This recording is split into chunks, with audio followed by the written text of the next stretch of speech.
It's Chris Smith time. Oh, hello everybody. It's me, Chris Smith.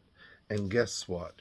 Today I'm reviewing Schmigadoon, which I saw in April at the Nederlander Theater on Broadway.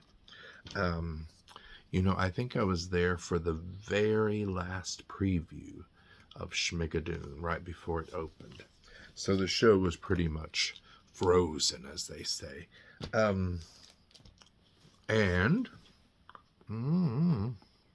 I must say, I was pleasantly surprised. Now, I had watched the show on Apple Plus I watched it later than it came out in 2021, Apple TV Plus.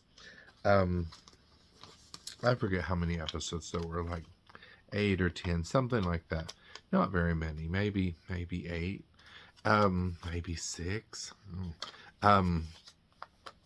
It took me a long time to get through it because I would watch an episode and then I would forget about it, and then I would watch it a few weeks later, and I enjoyed it, but for some reason it just took me a long time to watch it, which is very strange because, as you know, I love musicals, and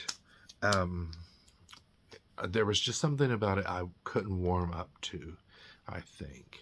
Of course, the TV show had Keegan-Michael Key and Cecily Strong and Kristen Chenoweth and Fred Armisen and Anne Harada as Florence Minlove, who has reprised her role in the stage version, which I think is always very cool when someone does that.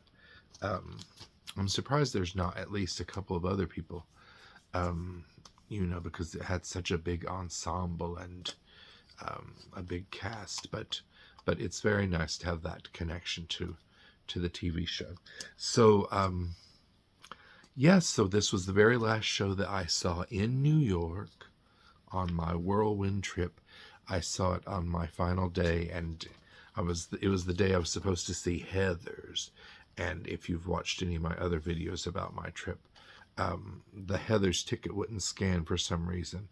And so after, and my friend Abigail was resending it because she was running late, and it just wouldn't scan. So finally I just left the theater because it had already started, and I went and I bought a ticket at TKTS to Two Strangers Carry Cake Across New York the second time I saw it, and for the 7 p.m. Schmigadoon, which I had already decided to see because it's always nice to have a Sunday night show. Not every shows have a 6:30. It was either 6:30 or 7. I don't even remember.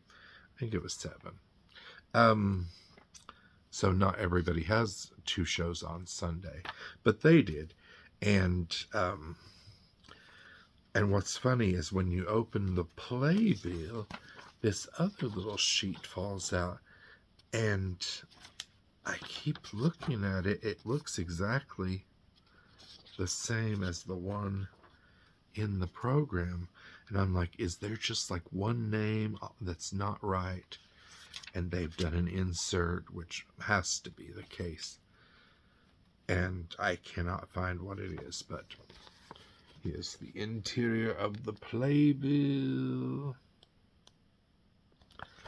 This has music and lyrics and book by Cinco Paul, and based on the TV show created by Cinco Paul and Ken. Oh, my eyes can't see this tiny little print. Look at this. It's so tiny. I'll need a magnifying glass.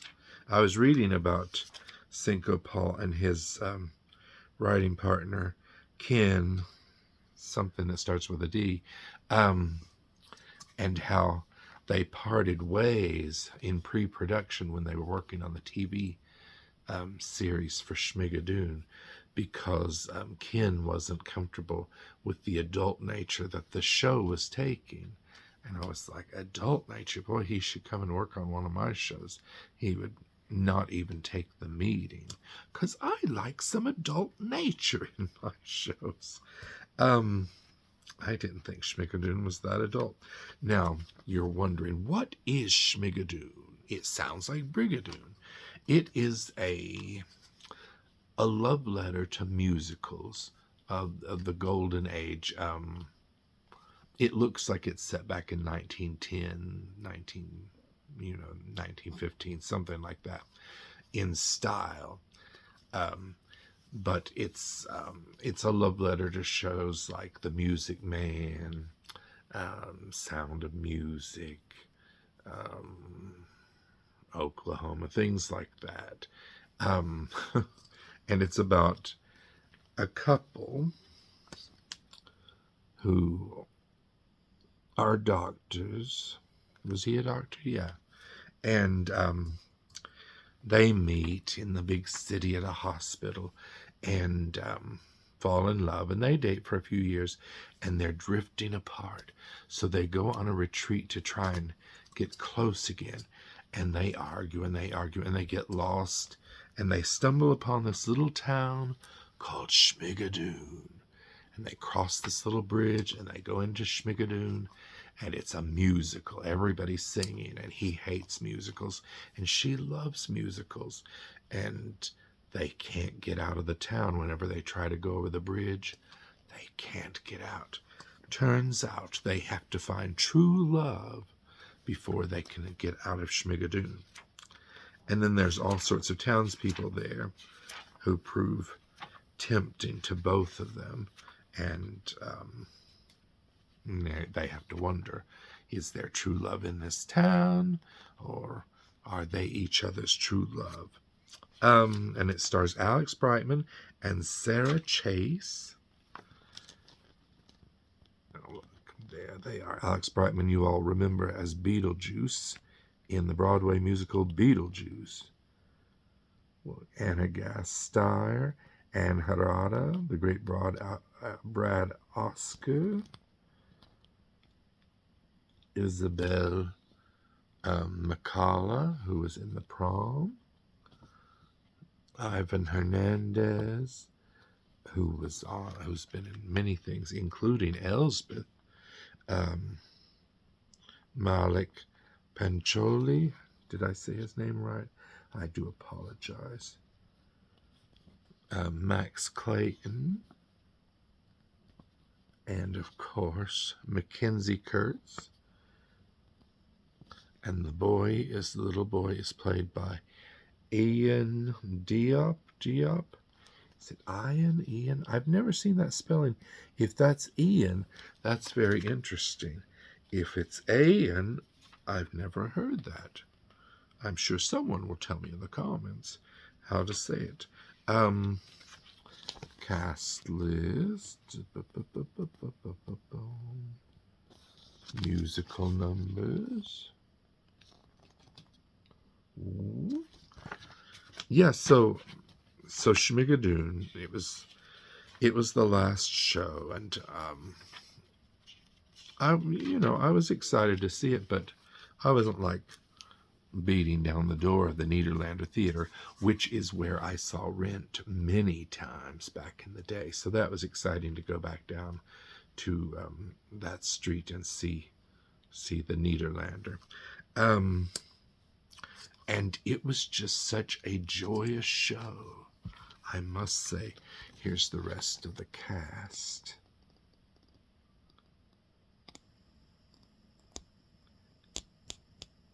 Everybody was very good. The choreography, oh my goodness.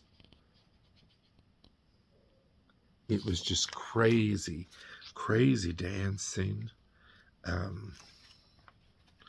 It is directed and choreographed by Christopher Gattelli, who I always tell that story how he was on Star Search when he was a young teen, and my niece and I were obsessed with his the group that he was in.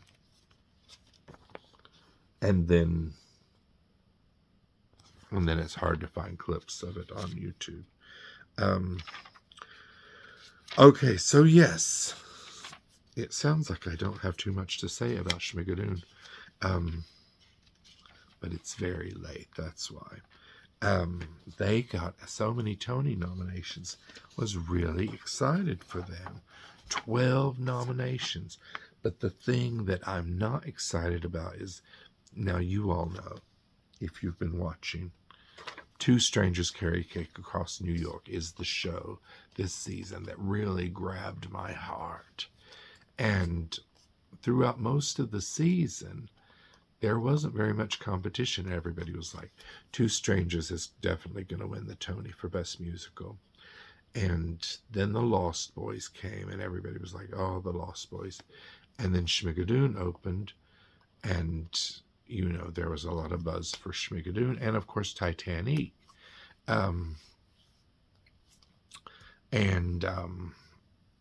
You know, all season long, I'm like, well, Schmigadoon had been on TV, so that's not really fair, because it's basically the TV show, right?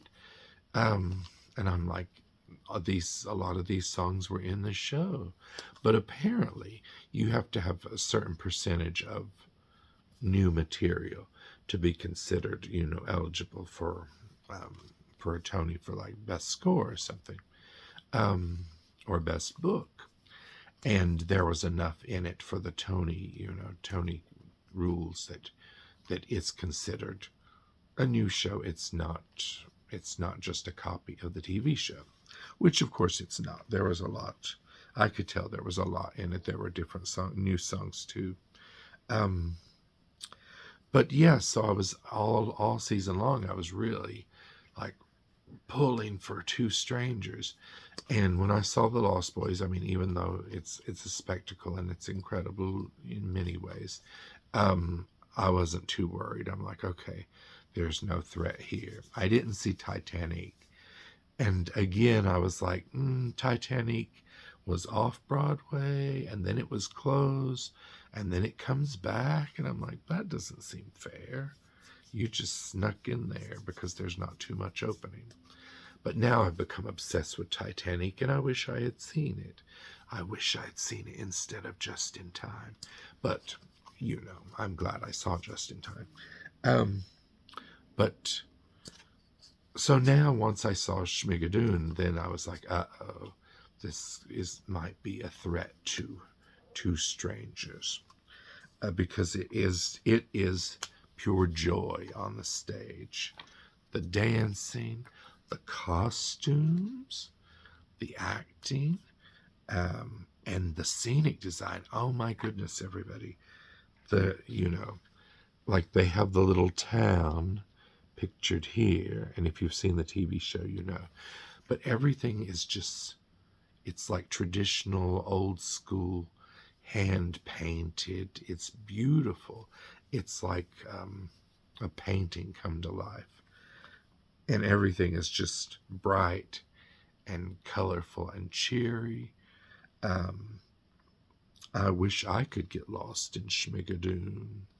I wouldn't even try to cross back over that bridge. So, 12 Tony nominations. Best Musical, Best Book of a Musical, and Best Score, both for Cinco Paul. Best Performance by Leading Actress in a Musical, Sarah Chase, who was very good. Best Performance by a Featured Actress in a Musical, Anna Gasteyer. And she is so amazing. I actually preferred Anna Gasteyer's portrayal of, what's her character's name? Mildred Layton.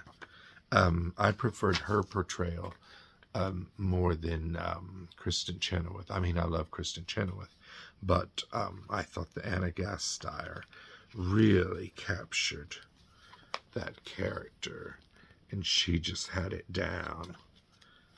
And that song that she does, Tribulation, which is sort of like We Got Trouble Right Here in River City from Music Man. There's a video of her doing it because she was on the Today Show. I think it was the Today Show, one of those morning shows. No, it was Jimmy Fallon, late, the Tonight Show with Jimmy Fallon. So check that out. Yes, So Best Scenic Design of a Musical got a nomination. Scott Pask.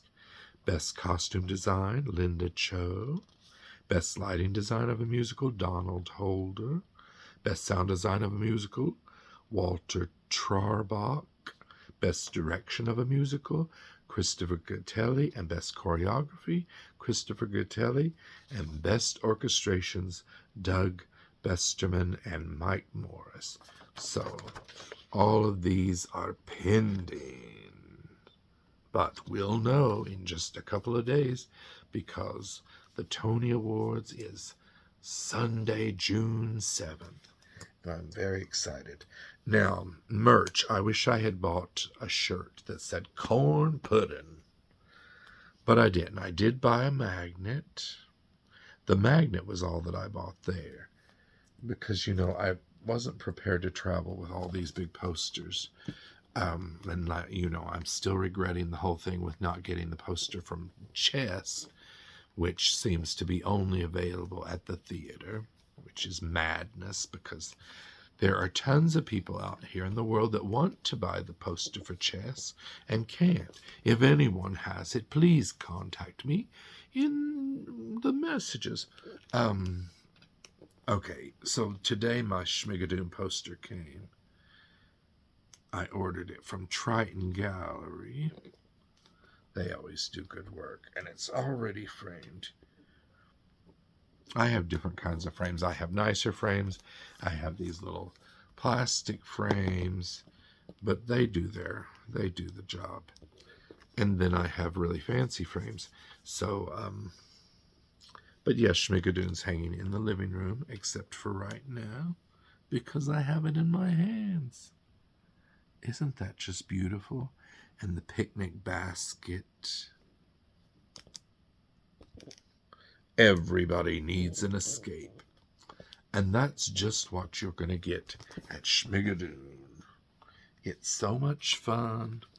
I totally recommend it. In fact, the other night, my friend Grace, her husband Al, who's also my friend, was in New York, and he messaged me, and he was like, what shows should I see? And of course I told him several shows, including Two Strangers Carry a Cake Across New York. But he settled on Schmigadoon, which I also recommended, and he loved it. So, and there's going to be a tour. It's been announced in late 2027. The tour will start in Baltimore, Maryland.